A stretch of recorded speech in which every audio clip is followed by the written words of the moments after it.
오늘도 예배 나오신 여러분들을 환영하고 축복합니다. 옆에 사람과 인사하겠습니다. 참 잘 오셨습니다. 옆에 앉아주셔서 감사합니다. 예수님 잘 믿읍시다. 우리는 서로를 격려하고 위로와 힘을 주는 말을 많이 해야 합니다. 우리는 한 지체이며 한 가족, 한 공동체이기 때문입니다. 차를 운전해서 가다 보면 길이 갈라지는 곳에 이정표가 서 있습니다. 길을 안내해주는 안내판입니다. 도로 안내판을 잘 보고 가든지 내비게이션의 안내를 잘 따라가든지 해야 목적지에 잘 도착할 수 있습니다. 오늘 요한복음은 예수님을 위로부터 오시는 이라고 표현하고 있습니다.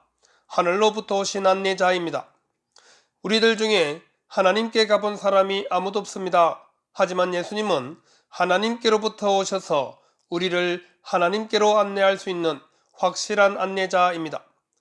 사순절 첫 번째 주일을 보내면서 우리가 왜 예수님을 믿어야 하는지 확인하시기를 바랍니다.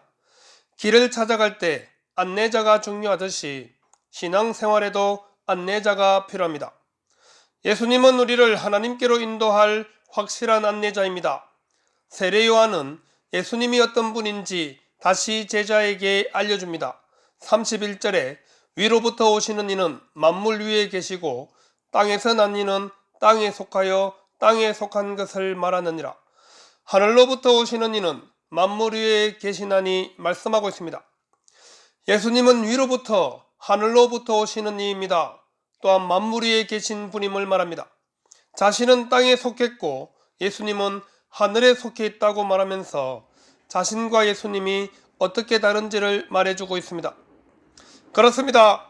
예수님은 하나님의 아들이시며 하늘에 속해 있는 분이십니다. 또한 만물 위에 계셔서 모든 피조물을 다스리는 권세를 하나님 아버지께서 아들이신 예수님께 주셨습니다. 세례 요한은 예수님이 이런 분이심을 알았습니다. 그래서 제자들에게 예수님을 믿고 따르도록 정언하고 있는 것입니다.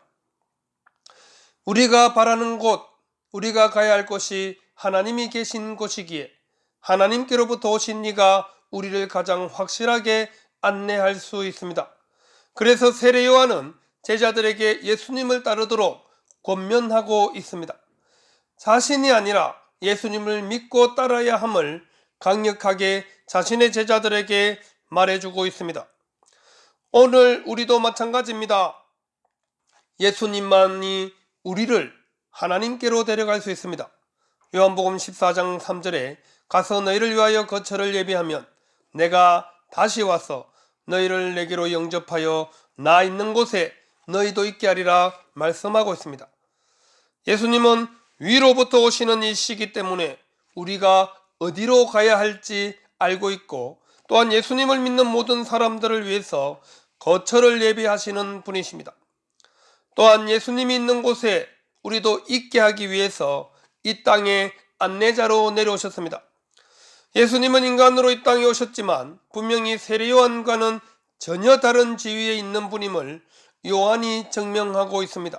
예수님은 하늘에서 오셔서 직접 보고 들은 것을 증언하시는 분입니다. 32절에 그가 친히 보고 들은 것을 증언하되 그의 증언을 받는 자가 없도다 말씀하고 있습니다.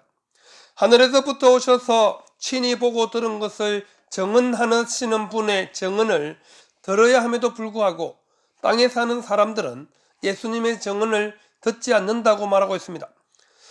예수님이 전해주시는 하나님 나라의 이야기를 거부하는 것입니다. 또한 예수님의 말씀을 듣고 따르는 자들은 하나님이 참되시다는 것을 확신하는 자들이라고 말씀하고 있습니다. 사도 요한은 요한복음서를 통해서 계속해서 갈림길을 제시하고 있습니다. 하나님이 보내신 위로부터 오신 이의 말을 듣는 자와 듣지 않는 자로 구분하고 있습니다. 하나님의 말씀을 받아들이는 자들은 하나님을 믿고 하나님이 보내신 예수님을 믿고 따르는 자들임을 분명하게 확인시키고 있습니다. 하나님이 참되시다 말할지라도 예수님의 메시지를 거부하는 사람들은 거짓말을 하고 있다는 것입니다. 누구든지 하나님께 대한 자신의 믿음이 진실한 것이 되게 하기 위해서는 예수님의 메시지, 곧 예수님을 받아들여야 합니다. 예수님을 믿지 않으면서 하나님이 참되시다 말할 수 없기 때문입니다. 예수님은 하나님이 보내신 자이며 또한 예수님을 통해서 하나님을 알 수 있기 때문입니다. 예수님이 가장 확실한 하나님의 자기 계시입니다. 우리가 하나님을 만날 수 없고 볼 수 없지만 예수님을 통해서 볼 수 있고 들을 수 있다고 요한은 증언하고 있는 것입니다. 그 이유를 34절에서 이렇게 말씀하고 있습니다. 하나님이 보내신 이는 하나님의 말씀을 하나니 이는 하나님이 성령을 한량없이 주심이니라. 하나님이 보내신 이는 하나님의 말씀을 하기 때문입니다. 사람의 말이 아니라 하나님의 말씀을 전달해 주는 자로 예수님이 이 땅에 오셨음을 말하고 있습니다. 또한 하나님이 그에게 성령을 한량없이 주셨습니다. 예수님께서 하나님의 말씀을 하시고 또한 하나님의 영이신 성령이 한량없이 주어졌다고 말하고 있습니다. 하나님의 영이신 성령은 하나님의 뜻과 계획을 알고 그에 합당하게 살도록 도와주시는 분이십니다. 예수님께서 이 땅에 오셔서 하나님이 맡기신 사역을 감당하도록 성령님께서 함께하고 계심을 분명하게 말씀하고 있습니다. 예수님이 세례 받으실 때 성령이 비둘기같이 그의 위에 임하는 것을 보면 그가 하나님이 보내신 자인 줄로 알라고 세례 요한에게 하나님이 알려주셨습니다. 이미 요한은 세례를 베풀 때 그것을 확인했고 또한 그분이 하나님의 아들로서 하나님으로부터 오신 분임을 증언하고 있는 것입니다. 우리가 안내자의 말을 잘 들으면 길을 헤매지 않고 쉽게 찾아갈 수 있는 방법입니다.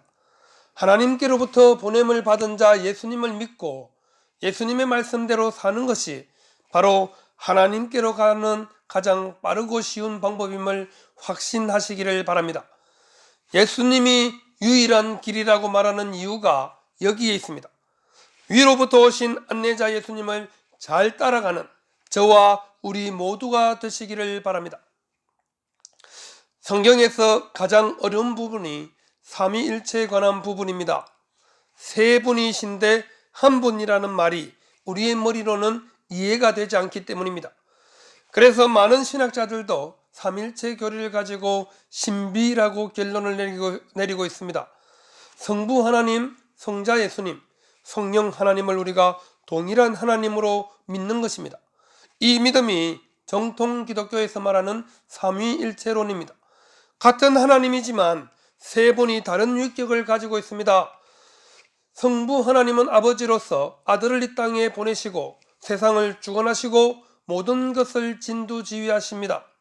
아들 하나님은 인간으로 이 땅에 오셔서 사람들에게 하나님 나라의 비밀을 알려주시고 하나님이 누구신지를 친히 보여주셨습니다.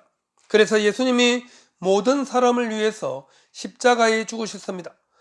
아버지 하나님께서 친히 아들의 몸을 입고 이 땅에 오신 것이나 마찬가지입니다. 왜냐하면 세 분이시지만 결국 한 분이시기 때문입니다. 성령 하나님은 하나님의 영으로서 모든 활동을 하나님의 뜻대로 하도록 도와주시는 분이십니다. 그래서 삼위일체가 되는 것입니다. 아버지는 보내시고 아들은 보냄을 받아서 이 땅에 와서 하나님의 말씀을 전하고 성령님은 예수님이 아버지의 뜻대로 순종할 수 있도록 계속해서 힘을 공급해 주십니다. 우리가 이해할 수 있는 말로 표현하는 것뿐이지 더 많은 일들을 삼위 하나님께서 하십니다.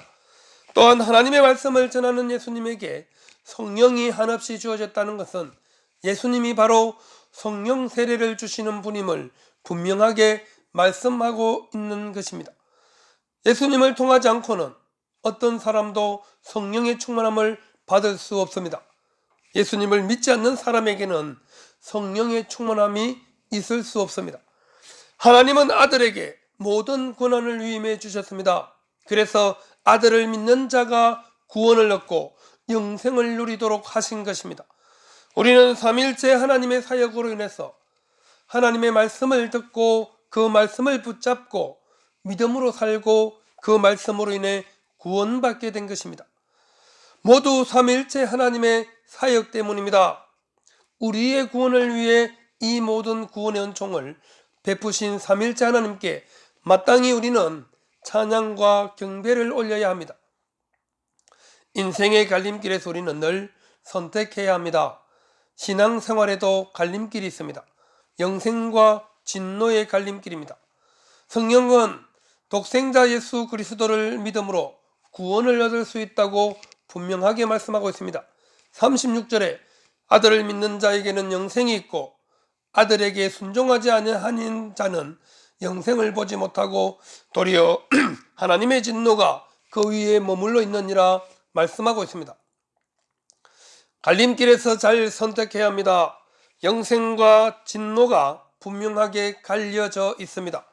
예수님을 믿고 그 말씀에 순종하는 자는 영생을 얻고 아들을 영접하지 않고 하나님의 말씀을 거부하는 자들에게는 하나님의 진노가 있게 된다고 말씀하고 있습니다. 성경은 두 가지 길을 분명하게 제시하고 있습니다. 아들을 믿고 영생을 얻든지 아들을 믿지 않고 하나님의 진노를 받든지 둘 중에 하나입니다. 다른 길은 없습니다. 사도행전 4장 12절에 다른 이로서는 구원을 받을 수 없나니 천하 사람 중에 구원을 받을 만한 다른 이름을 우리에게 주신 일이 없음이라 하였더라 말씀하고 있습니다.